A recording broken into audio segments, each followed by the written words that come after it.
Welcome to the content meeting. I'm gonna be totally honest with you guys. I don't have a lot today because we just had this big affiliate meeting yesterday. We're gonna have to do some stuff based off of that, but that's more behind the scenes work, figuring out exactly how we want to implement all that stuff. Number two, we're making big changes to the live stream and the way we live stream with this Brinks TV stuff. But me and TJ are going to meet with them on Thursday, so we're not ready to implement any of that yet. And so while I'm gone, DZ, Frank, Nick, get the live stream done every day. Okay. And so that's really all I have today. I don't have anything specific. We good? Yeah. Anything else? Sweet. All right. Thank you. One for your team. Oh. Great if you could do that. Sun's out, guns out. It is for sure. Hold on. Let me fix my audio here. Oh, they're on speakers. Oh, there you go. How's it going? How's the gym? Oh, it's good. I'm always sweaty when I come back from the gym. I think you're supposed to be. Chill out. In, out, little meditation. Yeah. Okay, we got the theme song on, so we have about a minute. Sweet. What's up, everyone? Welcome back to the Miss Teen Crypto Show. Wow, I am feeling the zest. There are so many cool friends in the chat. Thank you all for coming. And now let's jump in to today's awesome show with the one and only Ben Armstrong, aka Bitboy Crypto. Welcome to the show. How are you doing? Oh, I'm doing good today. We get to talk crypto and get zesty. You gotta love that. I think this is your third time on this I think show. so. So if someone hasn't seen you before, which is ridiculous, please share a little bit about you. Yeah, my name is Ben Armstrong, founder of Bitboy Crypto. Been in crypto since 2012. We try to teach education. We do it in an entertaining way. We have live streams every day. Nobody knows this. This is some alpha right here. Nobody knows this yet. We're actually going to be soon transitioning into a 24/7 crypto network. So we've got a lot of stuff in the horizon. We had a meeting about it today. So we're going to be adding a lot more shows and doing a lot more stuff. So we like to look at ourselves as we're the main education place. Well-rounded, cover a lot of different coins, cover a lot of the news in the space. Have big guests on. We're trying to be the ESPN of crypto. I don't want to say it's CNN, but the ESPN of crypto. That's kind of what we're trying to be. So if we're going towards, if we're building out this 24/7 crypto network, we're Web3 targeted network, that sort of thing. Obviously, scheduling, programming, coordination, all of that stuff becomes highly more important. Especially if we're using Brinks, remoting into their system, coordinating all that stuff. Times matter, run times matter. We're gonna have to create fillers. What's evergreen versus what's relevant, there's only certain things you can do every single day, right, when it comes to a relevant kind of show. For example, we've been talking about with the Hit Gaming stuff, trying to get that more into Web3 related and having Joel, a traditional gamer, talk to maybe Brian from interview founders, but do a show with the two of them together, talking Web3 games versus, or even with maybe a Stash or somebody like that, basically pairing somebody up to get a Web3 related style game. That's much more evergreen than, say, a trading show or a crypto news show, that sort of thing. You can't have 4 people going over crypto news every single day and three different traders. Right. We need to have different a news voice. show, a trading show. I think we're going to bring back daily hits at the end of the day, because it'll be it's evergreen. It's something we can rerun if we need to in a gap, things like that. But it also is behind the scenes of everybody at a Web3 network and what's going on and blah, blah, blah, blah, blah. So Nina's thrown out like that crypto ASMR thing. We've seen some fun, kitschy kind of things that I think are good to mix in. We want to be relevant and cultural and being mindful of representing all the different thoughts across the industry. So ultimately have somebody do a show on Saturday and Sunday. The regular live streams? Mm-hmm. Yeah, we could definitely get towards that. Again, this is what I'd like to get. Just because we could rerun that several times each day. Let me tell you what I think would be better.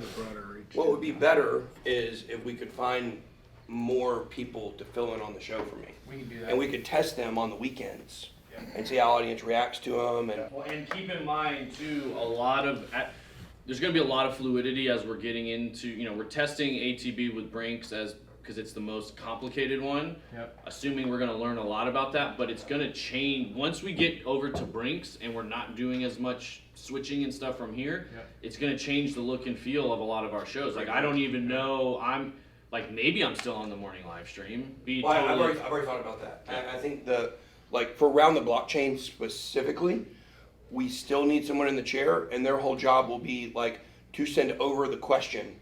Like DZ asked this question, They send it over in the Discord, they pop the graphic up. What you can do daily, what you can do weekly, what are some Web3 evergreen type things that can stay relevant for 5 to 7 days approximately.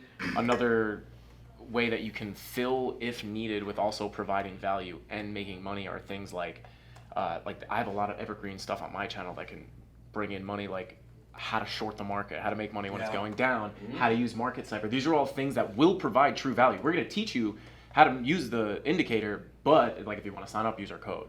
I'll share this schedule with everybody so we can start just kind of brainstorming, and then over the next week or so we'll get a little shape to it. Beautiful. Ready, break. Break.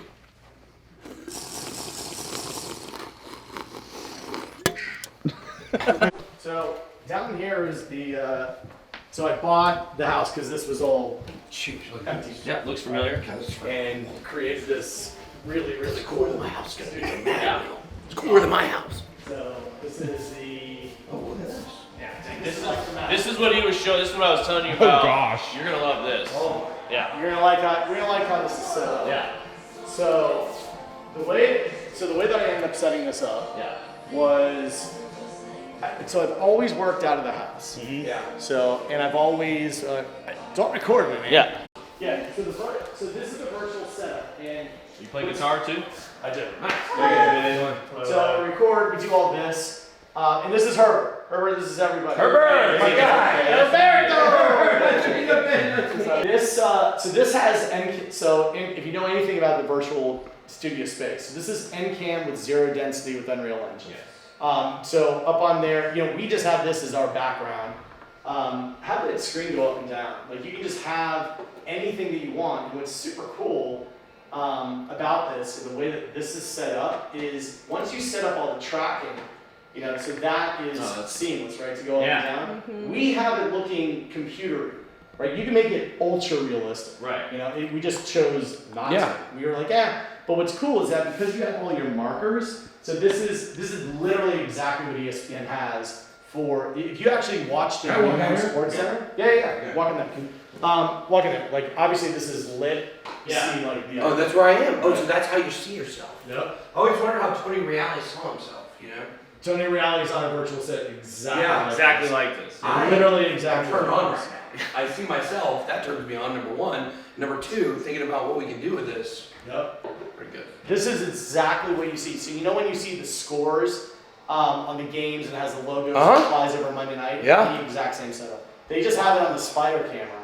So they use NCAM. So they put NCAM on the spider cam and they just fly. That's how they drop that graphic down in there over what they're actually looking at. 100%. So you're just flying by it, and all you do is you have your 3D world. So this is the 3D world. We have those little pieces of tin. This is so right freaking cool. to be like, wow, It's like this next is fucking level. cool.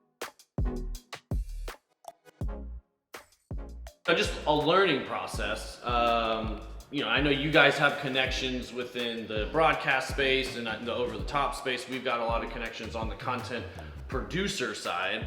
What is your like if all this goes perfectly in the next 12 months, my main focus is gonna be working to get to those 12 hours of content. We've never streamed 24/7 on YouTube before either. I think that's gonna crush, but we have no idea. Right. We've been doing 2, 3, 4, 5 videos a day for years now, and then starting more channels, and that's the whole thing.